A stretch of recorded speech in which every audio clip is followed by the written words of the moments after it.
Ang totoo, sir, pangarap ko maging engineer mula pa nung bata ako. Masaya lang ako dahil sa wakas nandito na ako ngayon. Hindi mo kailangan magsaya. Sige, ano ang machine? Ipaliwanag mo. Sir, ang machine ay nakakabawas sa trabaho ng mga tao. Pwede mo bang i-detalye? Pinapadali nito ang trabaho ng mga tao at para makatipid sa oras, yun ang machine. Kapag mainit, isang pindot lang, may hangin ang fan. Machine yan.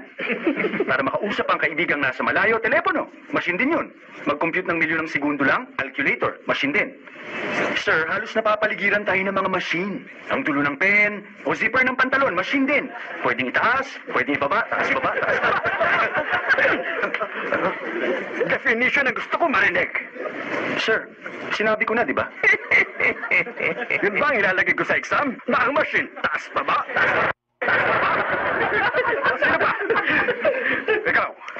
Sir, machines are any combination of bodies so connected that their relative motions are constrained, and by which means force and motion may be transmitted and modified as a screw and its nut, or a lever arranged to turn about a fulcrum, or pulley about its pivot, etc. Especially a construction more or less complex consisting of a combination of moving parts or simple mechanical elements as wheels, lever, cams, etc.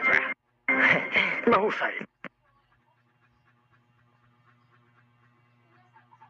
Pero sir, yun din naman ang sinabi ko Mas simpleng paliwanag na lang. Kung simpleng salita ang alam mo, doon ka dapat sa kursong Arts and Commerce, hindi dito. Pero sir, makahulugan din naman yung sinabi ko Anong punto kung susundan lang natin yung nakalagay sa libro? Ibig sabihin, matalino ko pa sa libro. Textbook definition ang dapat dito. Kung gusto mo makapasa sa klase ko, yun ang dapat mong gawin. Pero sir, maraming ibig sabihin ng text. Labas! Po? Bakit? Sa madaling salita, labas!